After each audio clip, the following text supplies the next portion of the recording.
Ah ouais, ouais, donc ouais, c'est... Enfin bref.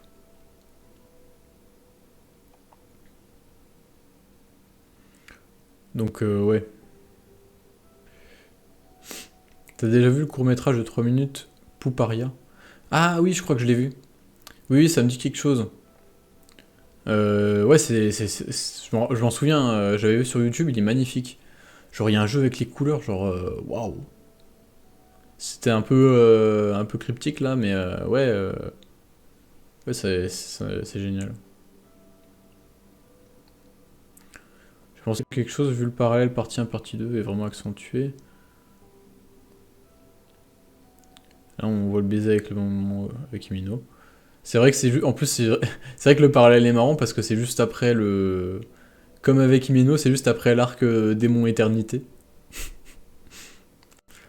Je vois vraiment un démon proche de la déléguée qui a tué Yoru intervenir dans pas longtemps, à la manière de Katanaman pour son grand-père. Pourquoi pas, hein?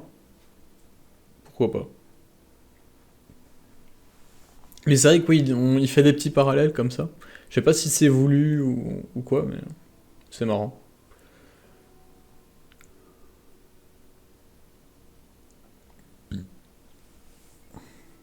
Après, de toute façon, je vois pas, ça parle pour les animateurs de Vinland Saga, mais de toute façon, le monde de l'animation de manière générale, c'est affreux, hein. C'est dans tous les studios, on parle souvent de Mappa et tout. Il y a même des gens qui blaguaient sur le fait que comment, je sais plus quand là, le, je sais plus quel mec de Mappa quand il avait fait SNK, il avait des cernes de taré, il était à moitié, c'est un cadavre le mec. Mais genre, c'est pas juste Mappa, hein, c'est vraiment toute l'industrie qui est comme ça. Donc ouais, faut pas s'étonner des fois, hein. Mais je veux dire, même les mecs qui font des animés de merde, tu sais, genre les trucs ecchi à la con, qui sont moches, qui sont nuls à chier, que personne regarde à part deux trois weebs au fond de leur chambre là. Même ça, c'est fait par des animateurs qui en peuvent plus, tu vois. Genre. Même si c'est moche et tout, ça demande quand même du taf et généralement, si c'est moche, c'est quand même des mecs qui se tuent à la tâche, hein, donc, en fait, c'est vraiment toute l'industrie qui est juste horrible à vivre et encore, tu sais, à un moment, on pouvait espérer que ça change un peu parce que genre les gens en avaient marre, il manquait d'animateurs et tout parce que plus personne ne voulait bosser dans le domaine. Sauf que maintenant, les comment les studios d'animation, ils se servent du fait qu'il y a des fans un peu partout dans le monde qui disent ah ouais j'ai envie de travailler dans les animés, je veux dessiner One Piece et tout pour pour se faire une espèce de réserve d'employés facilement utilisables, genre comment genre en mode ouais vas-y fais-nous un cut de 15 secondes, on te paye 20 balles, enfin et tu te retrouves avec des mecs, des intervenants externes qui viennent même de France, hein, il y a beaucoup de Français qui travaillent comme ça sur l'animation maintenant, ou même de d'autres pays, qui vont se mettre à fond pendant un mois à bosser sur un petit cut là, de quelques secondes, qui vont être tout contents parce qu'ils vont apparaître, parce qu'ils vont avoir bossé dans l'animé et tout, mais qui vont être payés une misère. Genre, genre on va être payés que dalle quoi, genre. Donc ça leur fait un peu une main-d'œuvre facile à exploiter, quoi. Ils se servent un peu de la passion des mecs pour faire de l'animation pas chère. Et même de l'animation de qualité, parfois. Bah bref, je trouve ça quand même vachement malsain.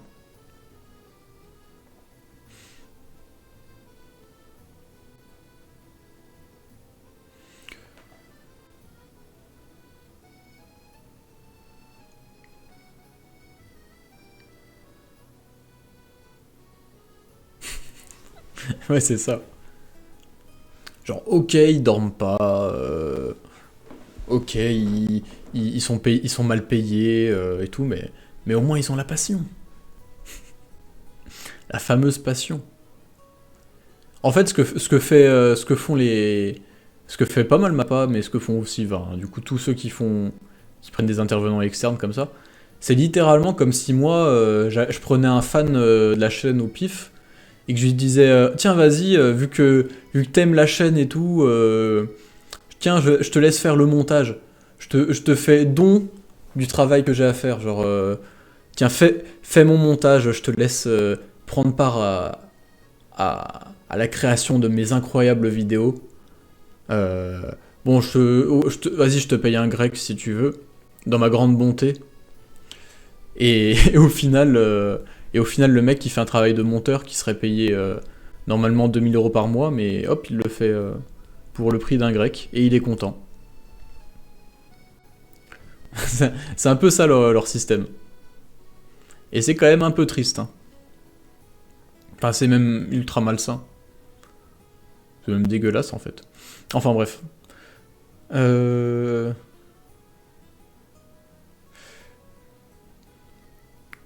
Chapitre à 50 pages de Fujimoto dans 2 semaines, j'y pense. Bah, pourquoi pas. Pourquoi pas, hein. J'aimerais bien moi aussi. Je viens de finir le chapitre de mon côté, du coup vous en avez pas. C'est quoi? Bah c'était génial quoi.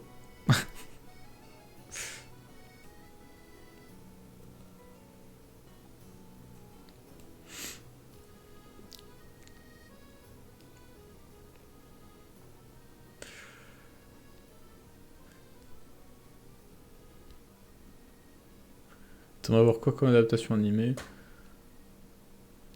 Perso, Gantz. Ouais, Gantz, ça serait compliqué à animer, hein, vu tout ce qui se passe dedans. Inuyashiki, encore, c'est soft, hein.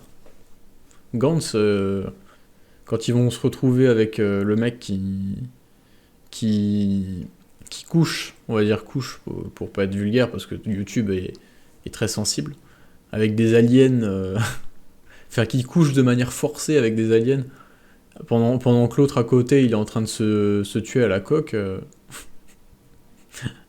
Bon, bref. Pas sûr que ça passe à la télé, ça.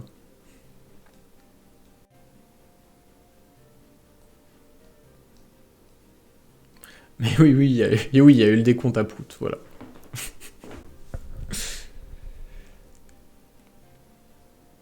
Après, oui, pour le chapitre de 50 pages, oui, c'est vrai que ça serait cool, mais là, ça arrivait quand même plusieurs fois qu'ils fassent des pauses de 2 semaines, enfin d'une semaine, et ils reviennent avec un chapitre normal, hein.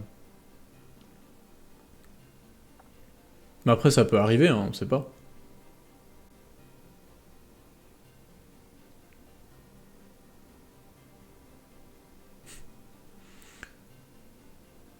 Gantz animé en plusieurs films comme la trilogie de Berserk. Bah, il y a déjà eu un film, hein, animé de Gantz. Gantz O. Genre, ça adapte l'arc Osaka. Mais genre, l'arc Osaka, ils l'ont charcuté à mort, tu vois. Ils ont pas mis. Justement, ils ont pas mis le mec qui couche de manière forcée avec des aliens, ni le mec qui se tue à la coke. Genre. Alors, pour le coup, ça, ils l'ont un peu mis de côté, hein. On se demande pourquoi. Sachant que Rideau et Filler est adapté, on peut avoir un peu d'espoir pour Gantz. Euh, oui, oui, non mais c'est vrai que de toute façon en animé peut y avoir de tout, hein, mais juste les trucs vraiment chauds, ben ça passe nulle part, tu vois. Les trucs dégueulasses comme Rideau Filler, ça arrive de temps en temps, ils te foutent ça sur une chaîne privée qui coûte pas cher et tout, mais je suis sûr c'est pas des projets, c'est des projets qui seront jamais rentables, tu vois. Gantz, si tu veux adapter Gantz, t'as quand même pas mal d'ambition si tu veux, vu le vu ce que c'est, ce que t'as animé là, quand t'as les combats avec, enfin c'est pas des combats de mecha, mais presque, hyper dynamique et tout, tu fais pas ça avec le budget de Redo Filler, hein. Enfin, je parle de budget, mais enfin bref, vous m'avez compris. Et oui, Redo Filler, c'est un animé de merde, avec des trucs, voilà, des V-words et des trucs du genre. Ça doit être rentable s'ils le font, non? Ben, Redo Filler, oui, sûrement. Parce que, genre. Parce que justement, ils font une animation de merde, tu vois. C'est pas un truc où ils se prennent la tête, hein.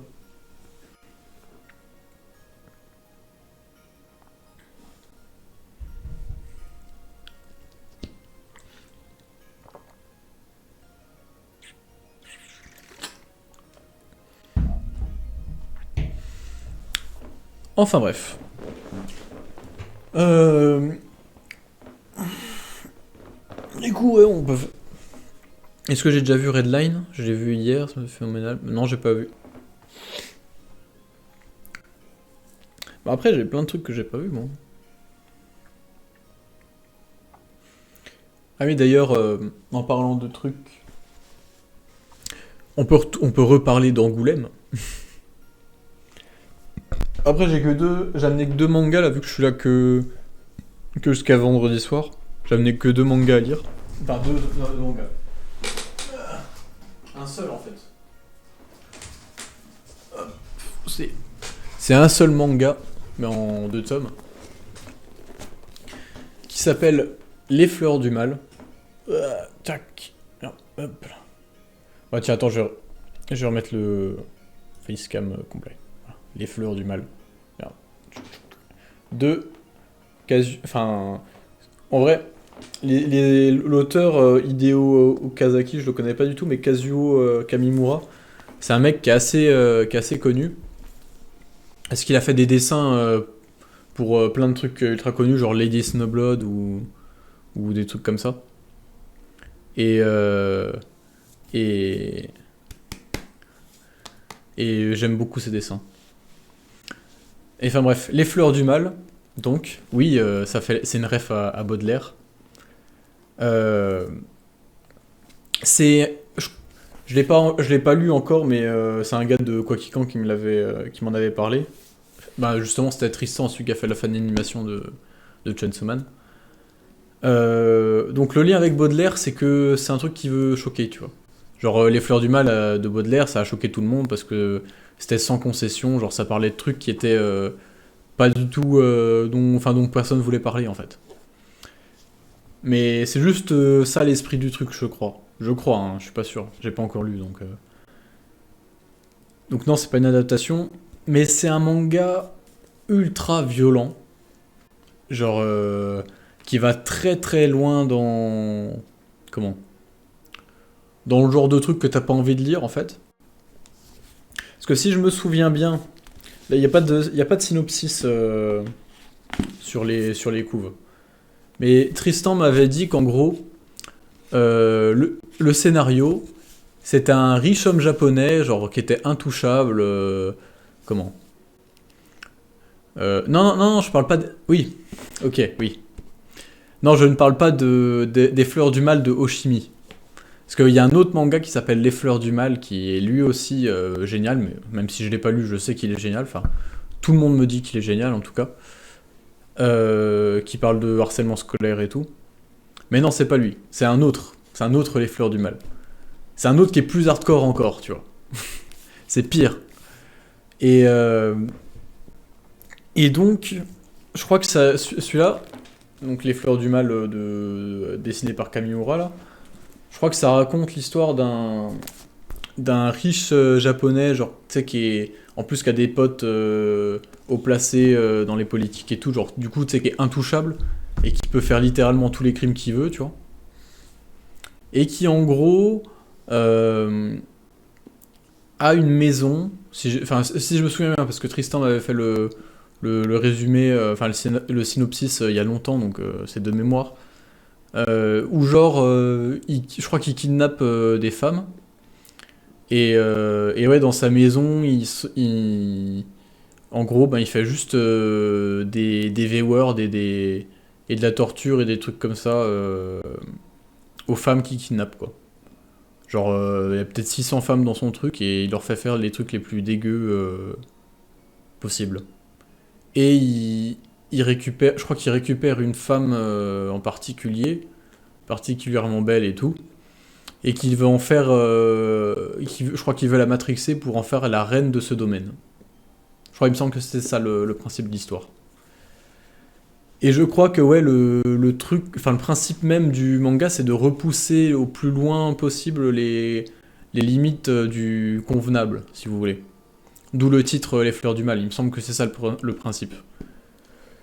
Donc oui, autant vous dire que c'est pas forcément facile à lire. Je pense que je sais pas si je vais peut-être regretter d'avoir ça dans ma bibliothèque. Peut-être pas assumé, je sais pas. On verra bien.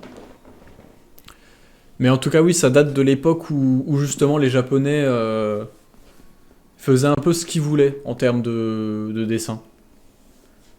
Genre, il n'y avait pas de censure, c'était libre cours à la forme de violence la plus grande que tu veux. Genre, le truc est moins censuré que Berserk, quoi. Donc voilà. Donc ouais, ça a passé une bonne soirée.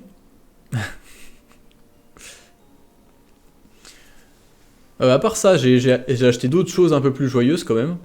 J'ai acheté Summer of Love. Pas Love, hein, Lave. C'est un jeu de mots à la con qui est utilisé dans l'histoire d'ailleurs. Euh,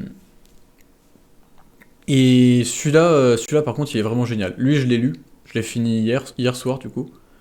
Vraiment il est vraiment génial. Ça parle de l'amitié lycéenne et tout. Et ça le fait super bien, genre... tu sais, t'as une grosse vibe nostalgique alors qu'il se passe un truc dans le présent, mais... Ouais, c'est un one-shot en 300 pages.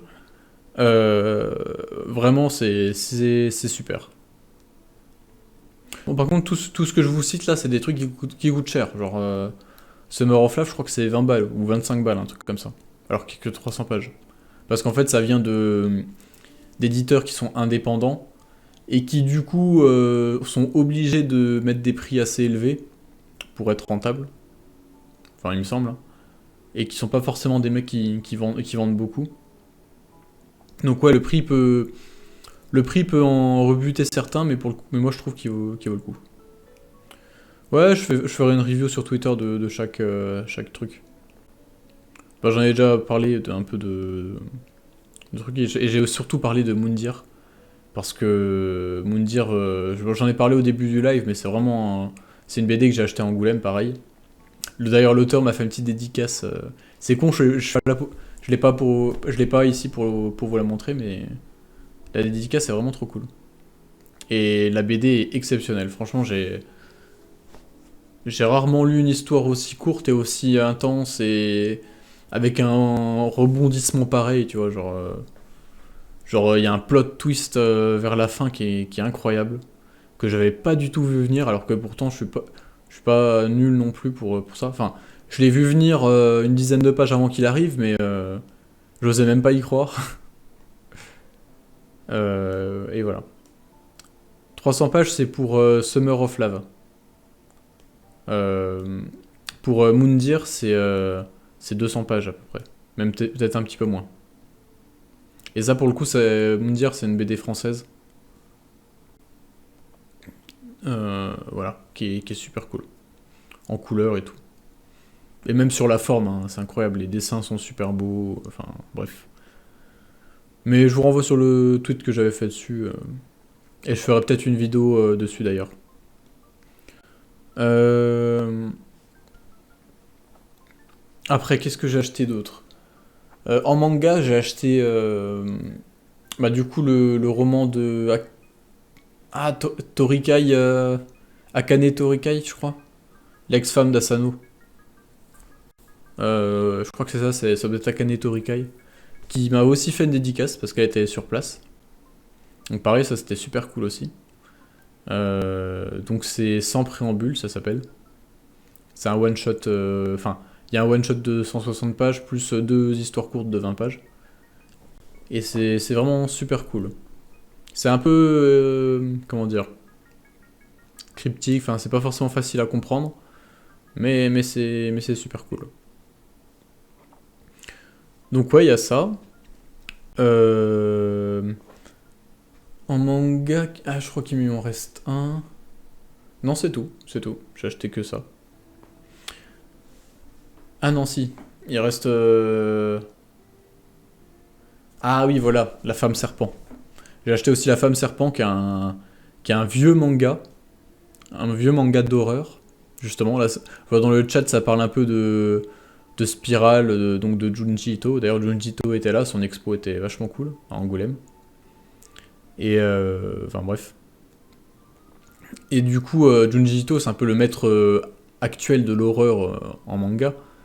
Mais le vrai king de l'horreur dans l'histoire du manga, c'est Umezu. Umezu, donc, qui a fait des mangas d'horreur dans des magazines shoujo. Parce qu'il faut savoir que la naissance de l'horreur, c'est vraiment le shoujo, quoi. C'est là où il y a eu tous les plus gros classiques. Même de Junji Ito, d'ailleurs. Hein. Tomie, c'est un shoujo. Et, et donc, ouais, dans les années 60, Umezu, il a sorti plein de trucs, plein de mangas d'horreur dans les magazines shoujo. Dont celui que j'ai acheté, qui s'appelle La Femme Serpent, et dont j'ai entendu beaucoup de bien. Donc ouais, j'ai hâte de le lire, parce que j'ai jamais lu de manga d'Umezu. Donc ouais, j'ai hâte. Bah d'ailleurs, je crois que son manga le plus connu en France, ça doit être L'école emportée. Vous avez peut-être entendu parler de celui-là. Sinon, maintenant niveau BD, ben, du coup j'ai acheté Moundir dont j'ai déjà parlé tout à l'heure. J'ai acheté Le Grand Vide, qui est une BD dont j'ai beaucoup entendu parler, qui a eu reçu des prix d'ailleurs l'année dernière, il me semble. J'ai vu beaucoup de gens dire que c'était leur BD de l'année 2022. Ou 2021, je sais plus. Enfin bref. Donc ouais, j'en ai tellement entendu parler que je me suis dit, vas-y, faut que je lise ça. J'ai acheté 2 BD de Druyet, qui est un mec qui fait de la SF depuis longtemps. Genre, il faisait déjà des BD de SF dans les années 70. Et, et ce mec-là, en gros, c'est un crack du dessin, mais comme vous avez jamais vu, quoi. Enfin, si vous en avez déjà vu forcément, mais genre, j'ai vu son expo, parce qu'il y avait son expo à Angoulême, là, où il montrait des planches originales. Mais genre, les planches, c'était des trucs d'1 mètre de haut, quoi. Genre, il dessine sur des papiers format raisin, si vous connaissez. Bon, ça fait pas vraiment 1 mètre d'eau, mais vous avez compris. Et, et ouais, il y a tellement, les dessins sont vraiment tellement détaillés, c'est impressionnant, quoi. Chaque page, tu prends une claque énorme, genre même Miura à côté, il paraît nul en comparaison, en termes de détails, hein, je parle. Je rappelle qu'un beau dessin, c'est pas juste plein de détails partout. Hein. Mais en tout cas, ouais, c'était super impressionnant. L'expo, j'ai pris une claque, donc je me suis dit, tiens, faut que je lui achète un truc. Et j'ai acheté 2 BD de lui qui avaient l'air pas mal. C'est Druyet. Tiens, attends, je me souviens plus de son prénom. Enfin, voilà. Et vraiment, si vous regardez des dessins de lui, vous allez être bluffé, quoi. Enfin, moi, je les ai vus. J'ai vu en vrai les planches originales, donc tu vois, c'était encore plus marquant, surtout que c'était vraiment. J'ai eu en grand format, quoi. T'avais format raisin, je crois que c'est 65 cm sur 80, un truc comme ça. Enfin, bref, c'est un. Les trucs étaient gigantesques, et puis même en étant gigantesques, t'avais quand même des petits détails tout fins et tout. Donc, ouais, j'étais vachement impressionné, et du coup, je l'ai acheté. Est-ce que j'ai lu la BD Carbone et Silicium? Ouais, je l'ai lu, pareil, ça c'est une BD qui est géniale aussi.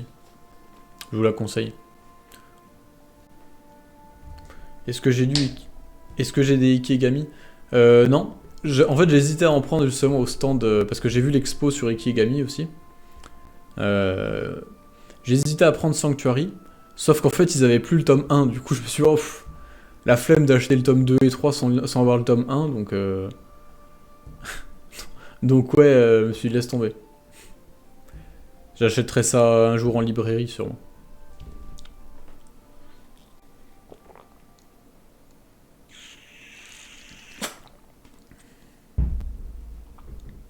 C'est par l'auteur de Shangri-La? Tu parles de quoi? Même au Manga Space? Non, bah j'étais pas là-bas. En fait, euh, la- t'avais une boutique de Glénat en sortant de l'expo de Ikegami. Et eux, ils avaient plus de tome 1. Mais si tu veux, j'avais la flemme de retourner à Manga City qui était vachement loin et blindé de monde parce qu'il y avait Isayama. Donc, non, j'allais pas faire 2 heures de queue pour aller acheter Sanctuary. Je l'achèterai un jour en librairie, tu vois. Ah, Carbone et Silicium? Euh, Peut-être, ouais. C'est vrai que ça me dit quelque chose, je crois qu'il avait... Oui, oui, je crois que c'est lui. J'étais allé aux expos de Mizuki et Fujimoto l'année dernière. Fujimoto, ça devait être trop cool. Je suis deg de pas y être allé. Enfin, j'avais jamais osé trop faire de conventions, de trucs comme ça. Avant, Angoulême, c'était vraiment ma première. Et c'est vraiment génial, quoi. Je pense que j'y retournerai l'année prochaine, hein. Si réservez votre... je sais pas quand c'est, mais votre week-end de janvier 2024, parce que j'y retourne.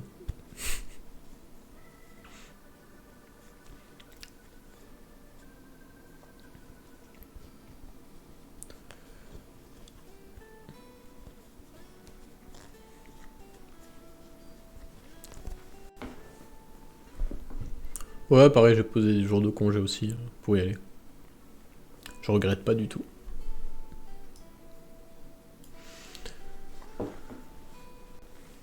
Mais du coup, ouais, voilà, il y a tout ça comme BD que j'ai acheté.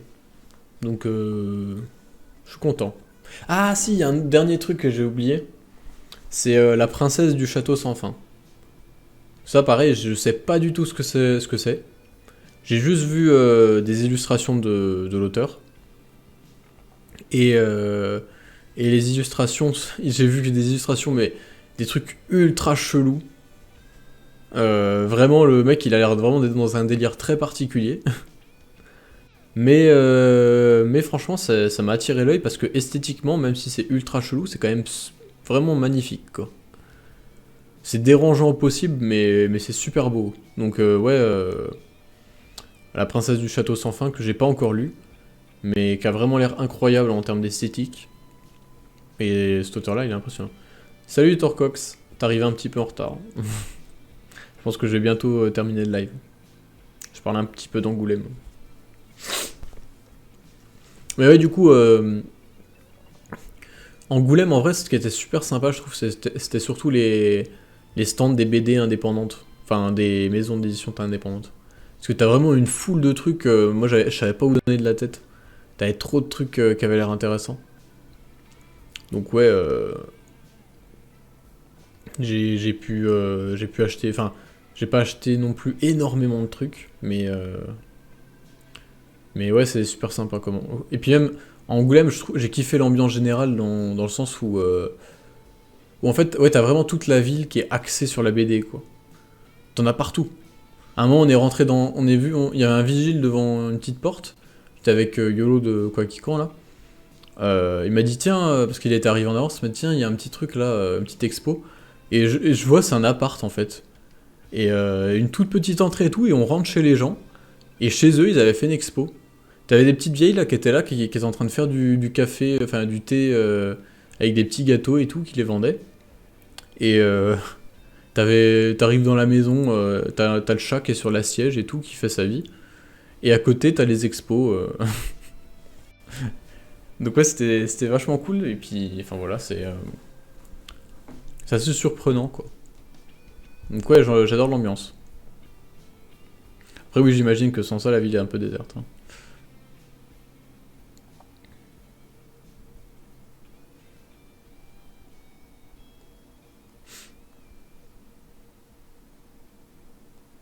Oui, c'est ça, j'ai pas acheté d'énormément de trucs parce que justement, c'est des tomes à 25 balles. Bon, plus... Il y en a des moins chers, hein, mais... Ah, sinon, j'ai vu le fameux Quick d'Angoulême. Donc oui, certes, le Quick est culte, mais il est quand même vachement cher. Ah, franchement, il est cher. Genre, c'est pas ni bon ni mauvais, tu vois, c'est du fast-food moyenne gamme, quoi. Genre, c'est pas un truc exceptionnel. Mais par contre, il est cher, putain. 10 balles pour un pauvre burger avec des frites et le coca sans sucre, là. Non, franchement, je comprends pour le côté culte. Je veux dire, c'est le seul Quick de France qui apparaît dans un manga, je pense. Donc, voilà, quand même, un peu de respect. Mais, mais putain, qu'est-ce que enfin, voilà, qu'est-ce que c'est cher. Pourquoi cet engouement? Bah, déjà parce qu'il apparaît dans un manga, première chose. Et aussi parce que, genre, c'est vraiment connu comme étant le le point de ralliement de tous les... toute la sphère tweetos manga. Attends, je vais essayer de te... Je me souviens plus du nom du truc, à chaque fois j'oublie, donc je suis obligé d'aller chercher un tweet d'un mec là qui s'appelle Phenom. Je pense que vous le connaissez peut-être sur Twitter. The French Phenom. Voilà.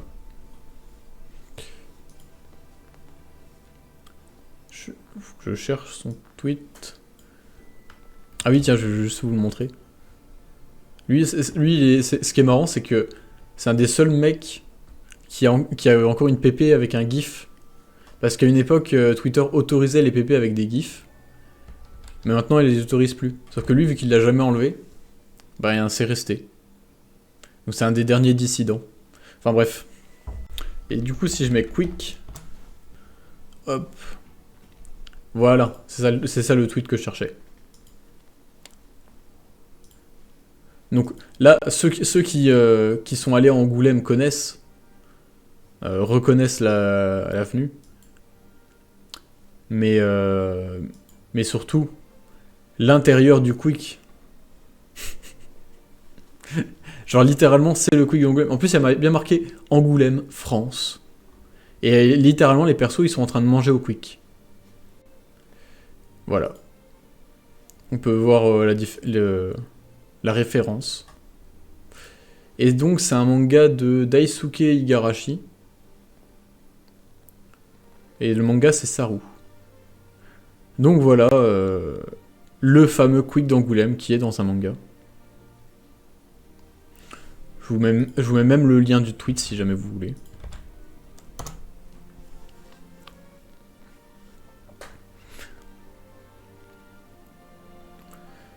Donc voilà.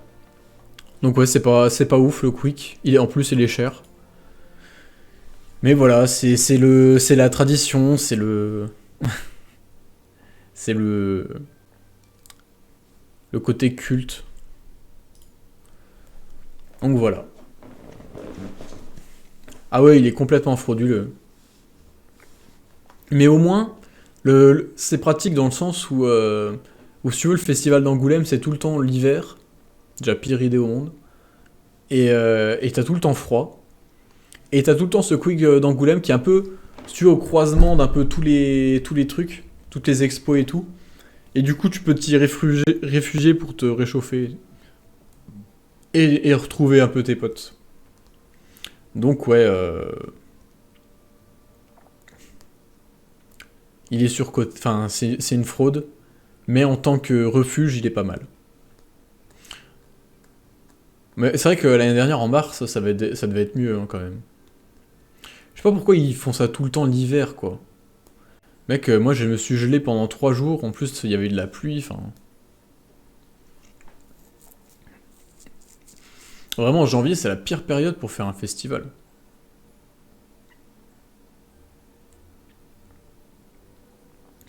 Mais c'était génial. C'était génial. J'ai pu voir plein de gens que je connaissais que de sur internet. Genre Electrica, Monsieur Poisson, Diolo, Red Habit Ball aussi que j'ai vu. Mais plein de gens comme ça, pareil, un peu tous les gens,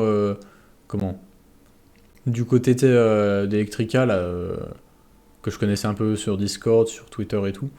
Donc ouais, franchement, j'ai vu aussi Professeur Majax. Je sais pas si vous voyez qui c'est le mec qui a fait un livre de 350 pages d'analyse sur SNK, là, le prof de philo. Il est très cool comme mec. On a parlé un petit peu de de Vinland Saga, de SNK, d'un peu tout ça. Bref, enfin bref, en vrai, ouais, c'est super cool. Franchement, ouais, le plus cool, c'était même pas les BD, je pense, le plus cool. Le plus cool, c'était vraiment le fait de se retrouver, quoi, le côté social. Quand tu retrouves des gens et tout, c'est vraiment super cool. Enfin bref. Donc ouais, c'était génial Angoulême. Donc je suis très content d'y être allé. Et j'y retournerai sûrement l'année prochaine. C'est Prof Majax, attends, je vais vous envoyer son Twitter. Euh,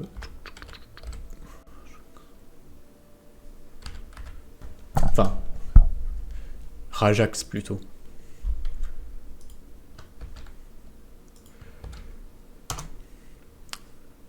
Non, non, il n'était pas vendu à l'expo son bouquin. Parce que son bouquin, il a rien à voir avec l'expo en fait. C'est pas du tout les mêmes maisons d'édition. Donc non, il avait rien à faire là, entre guillemets, tu vois. C'est vrai que ça aurait été super cool, mais ils vont pas mettre un truc d'un autre éditeur. En plus, Sœur d'édition qui édite son bouquin, c'est vraiment une maison d'édition qui est spécialisée dans les livres d'analyse, genre au début jeux vidéo, et puis maintenant un peu manga, un peu pop culture de manière générale. Donc c'est pas du tout de la BD en fait.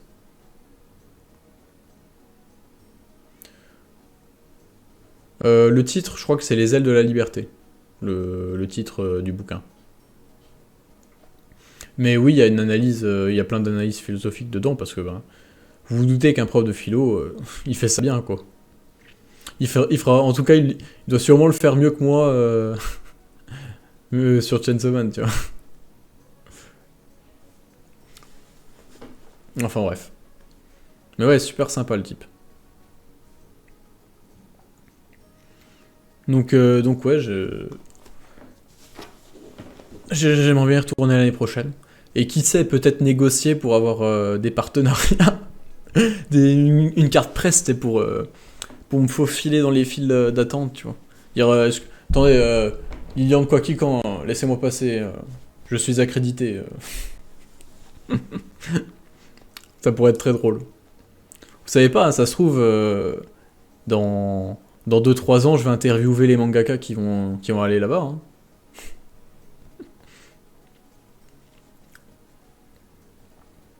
Enfin bref.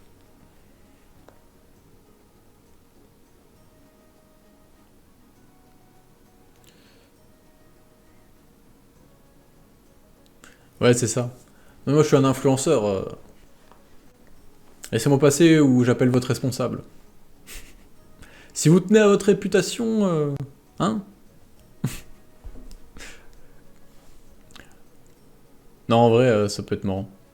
Ça peut être marrant, surtout qu'en plus, j'ai vu des gens qui avaient pas forcément énormément d'abonnés, ou genre, tu sais, des influenceurs TikTok et des trucs comme ça, apparemment, qui arrivaient à choper des trucs, et donc, ouais, pourquoi pas. Et c'est vrai que j'aurais pu limite. En vrai, je pense que j'aurais pu t'arriver et dire ouais, j'ai une chaîne YouTube, 25K, vas-y, on fait un partenariat, vous me filez ce manga gratos et j'en parle en vidéo. Littéralement, tu sais. Non, enfin bref.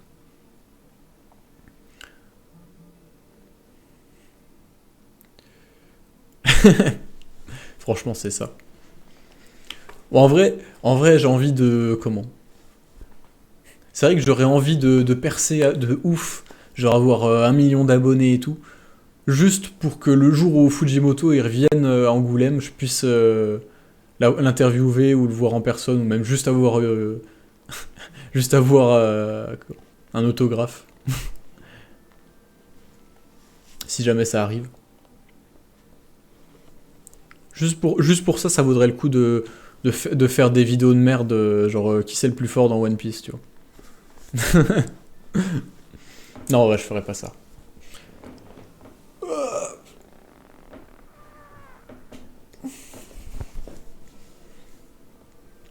Enfin bref, en tout cas, ouais, Angoulême, faut y retourner. Mais c'est vrai que du coup, ça m'a donné aussi envie de faire des conventions ou des trucs comme ça, donc peut-être que j'en ferai d'autres dans l'année. Après, les conventions, ça m'attire pas du tout, hein. Genre, le contenu en soi des conventions a l'air pas ouf. Parce qu'Angoulême, c'est bien parce que tu vois plein d'auteurs de BD et tout. Tu peux faire des signatures, tu peux faire. Enfin, des signatures, des dédicaces. Tu peux leur parler directement quand c'est des indés et tout, donc c'est vachement cool. Tu peux faire plein de découvertes en déambulant un peu dans la ville.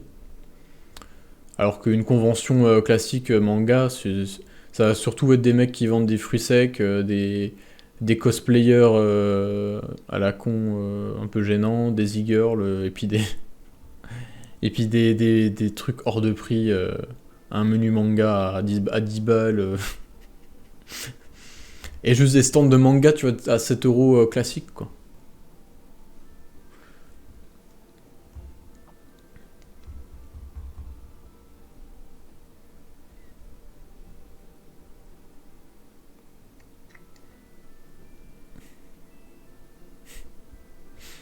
Il n'y a pas de production comme l'avant-première d'Inouo. Je crois pas que. Je crois pas qu'il y avait promo de trucs comme ça. Enfin bref.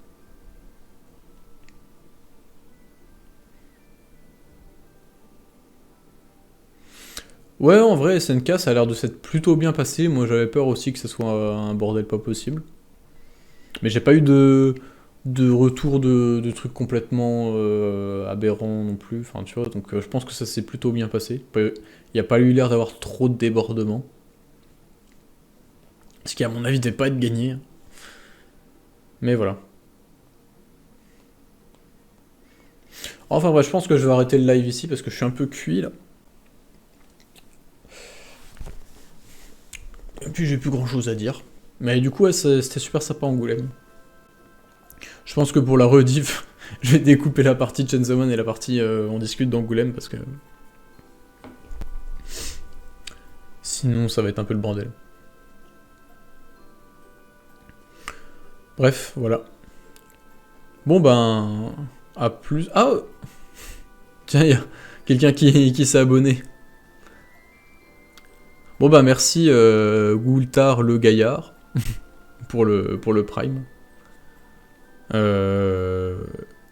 C'est un beau cadeau de fin de live ça. Et puis sinon, du coup à la prochaine. Juste pour vous dire comme ça, les prochaines vidéos. Bah, la prochaine c'est la vidéo FAQ, je vais un peu faire un peu du montage et tout pour la continuer. Je vais essayer de la sortir dans pas trop longtemps et puis voilà. Et après on verra. Bref, bonne soirée.